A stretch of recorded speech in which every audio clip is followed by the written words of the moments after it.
এখন স্বাভাবিক কিন্তু একটা শব্দ হইতেছে স্যার ইঞ্জিন স্টার্ট হইলে গাড়ি নিউট্রালে থাকলে একটা স্বাভাবিক শব্দ আসে। এখন এই স্বাভাবিক শব্দ কোনটা, আবার এই শব্দটা পরিবর্তন আসবে কিভাবে, এই শব্দের সাথে তোমাদের জানতে হবে। শব্দটা কি করতে হবে, জানতে হবে, মাথায় নিতে হবে যে আমার শব্দটা কেমন হচ্ছে গাড়ির। এখন দেখো আমি এই স্বাভাবিক অর্থে অ্যাক্সিলারেটর দেবো। অ্যাক্সিলারেটর যদি আমি হঠাৎ করে একটা ফুল চাপ দেই তাহলে কি শব্দটা কেমন হচ্ছে, খুব বেশি। তাহলে ওইভাবে কি অ্যাক্সিলারেটর দেওয়ার কথা? না স্যার। এই পিছনে এত কথা হচ্ছে কেন?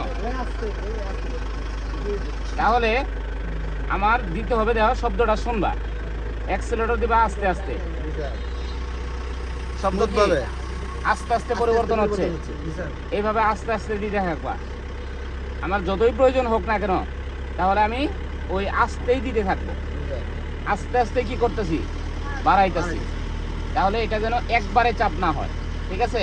তাহলে আমরা অ্যাক্সিলারেটর এটা ভয়ে ভয়ে দিব, এটা হচ্ছে দুর্ঘটনা ঘটায়।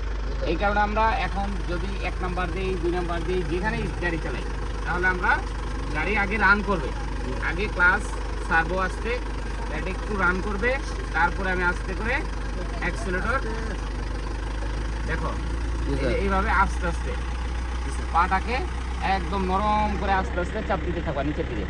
বুঝা গেছে? আবার যদি কমার লাগে কি করবা, পাটা আস্তে ছেড়ে দেবা। না, সারা সময় অ্যাক্সিলারেটর সারা সময় আসতে না, তাড়াতাড়ি ছেড়ে দিবা, শুধু ক্লাস ছাড়ার বেলাটা আস্তে ছাড়বা। তাহলে আমরা কি আজকে অ্যাক্সিলারেটর দিতে পারবো তো ইনশাআল্লাহ? ইনশাআল্লাহ স্যার। জি স্যার।